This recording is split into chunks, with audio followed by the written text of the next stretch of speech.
The state of Oklahoma is home to 29 threatened or endangered species. Among them is the Interior Least Tern, Sterna antillarum athalassos, a migratory bird. Unlike typical songbirds that nest in trees, terns nest in the sand near rivers and lakes.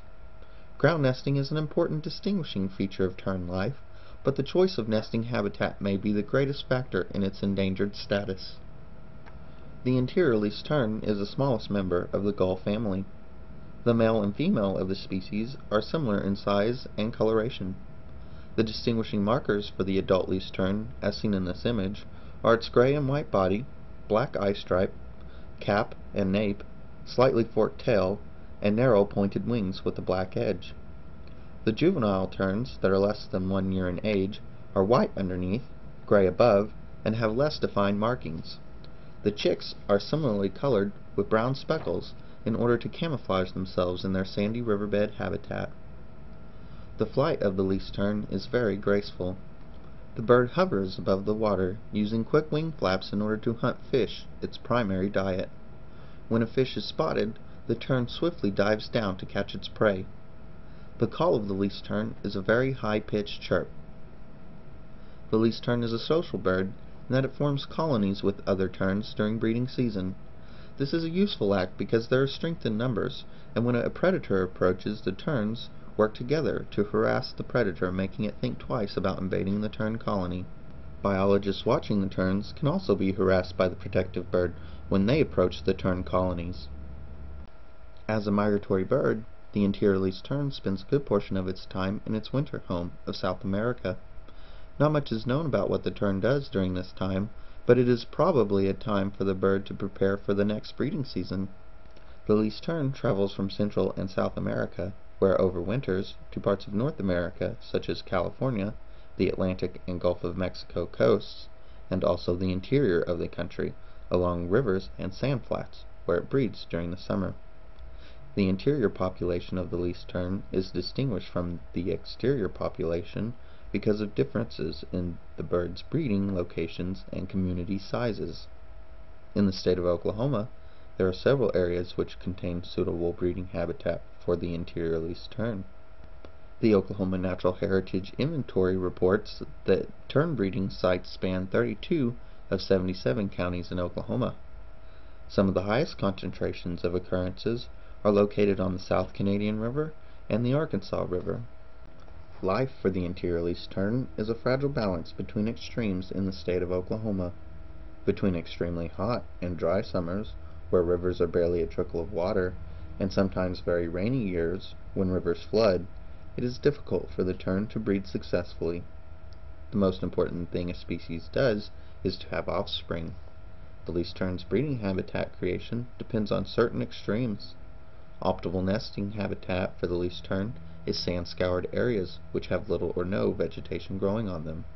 The nests are simple depressions dug out of the sand by the terns. This habitat feature is a protective mechanism in two ways. First, if the sandbank is surrounded by water, the terns have a natural moat which will deter land predators such as coyotes and bobcats. Second, the absence of vegetation allows the tern an open area where predators can be seen well in advance of their approaching the nest, giving the tern time to react. The formation of this habitat can be a problem for the tern when it is created during breeding season.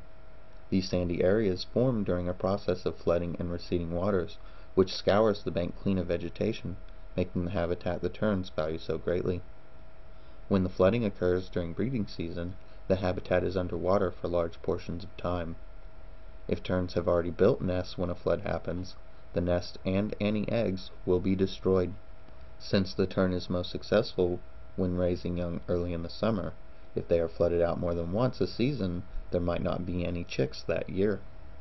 As a federally listed endangered species, the Interior Least Tern is protected by both state and federal laws. Federal agencies such as the Army Corps of Engineers and the United States Fish and Wildlife Service have important roles to play in tern protection. The Army Corps of Engineers reduces the negative effects of the Corps' projects on least tern habitat by creating sandbars and islands from dredged materials, and by raking vegetation from areas of beach. The U.S. Fish and Wildlife Service monitors known sites and is the enforcing agency for the Endangered Species Act. They can charge people for disturbing the terns, an offense which carries maximum sentence of 1 year in jail and a $50,000 fine. The protection efforts of the federal government are important to the tern, but this effort is bolstered by the state governments as well. The Oklahoma Department of Wildlife Conservation game wardens help to enforce tern protection in conjunction with the U.S. Fish and Wildlife Service. The Oklahoma Natural Areas Registry, a program under the Oklahoma Biological Survey at the University of Oklahoma, encourages private landowner conservation of areas that have special biological or geological features. In the past, the registry program has monitored the Interior Least Tern along the South Canadian River and the Arkansas River. The registry program is focusing on nesting colonies in Cleveland and McLean counties. Because the registry program's office is in Norman, we feel it is important to protect the tern locally. Today, the Canadian River Landowner Conservation Cooperative now includes 20 landowners in McLean, Cleveland, and Canadian counties. The registry program is also involved with increasing awareness among all landowners along the South Canadian River. This is helpful because there are landowners whose land can be used for access to the river, and they can take steps to reduce human traffic along the river. Now the registry program is working to increase conservation along the river by monitoring the least tern and increasing the membership of the conservation cooperative, with prospects in the future to protect colonies from human disturbance. The act of monitoring the tern is not always an easy or safe one. During the 2007 monitoring season, there was record-setting rainfall, causing the water levels to be at or above flood stage at times. In an attempt to get to a colony which was surrounded by water, the researchers had to turn back because the water was flowing too rapidly to traverse. Also, as a result of rains, there were many areas of quicksand along the river. One researcher even walked into an area of quicksand which sank them up to their waist. This image is only a reenactment and took a bit of work to achieve, but the real experience was much scarier. Monitoring the Interior Least Tern is important to tern conservation because it allows for conservation specialists to see the intricacies of tern life and the yearly fluctuations in tern populations. Protection for the Interior Least Tern is necessary for the survival of the species and its future removal from the endangered species list. Human disturbance needs to be reduced in order for tern populations to have a better chance at recovering. Human disturbance on the river includes recreational use of the river, sand mining, channelization of rivers to form waterways navigable for large boats, and damming of the river to create lakes. The recreational use of the river isn't that people are swimming in it, but that they are using the bank and riverbed as recreational vehicle driving areas. One least tern monitor noted that the riverbank and bed seemed to be a veritable sand highway for trucks and ATVs.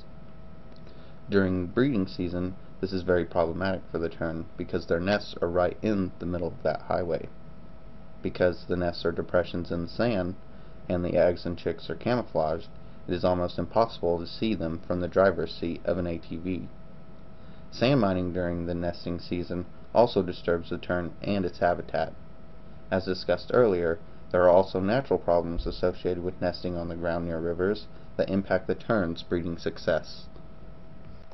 The Interior Least Tern is in a precarious position right now because of the disturbance to breeding grounds from both natural and human sources. We know about the problems the tern faces during its breeding season from May to September, but we know very little about where the tern is for the rest of the year. It is important to continue to preserve the current breeding populations in Oklahoma, and with the help of the Endangered Species Act and conservation organizations such as the Oklahoma Natural Areas Registry, the Oklahoma Department of Wildlife Conservation, and Audubon Society chapters, the issue is being addressed in a multitude of fashions. Let us keep that pursuit going, and remember that we have an entire species counting on us to do whatever we can to save them. You too can help the tern by taking some simple actions. Avoid disturbing areas where terns nest from May through September. This includes people, pets, livestock, and vehicles. Educate others about the bird and its need for protection, especially those people you see disturbing the terns. Report any disturbance you know of to the U.S. Fish and Wildlife Service. Also, notify the U.S. Fish and Wildlife Service of newly discovered least tern colonies.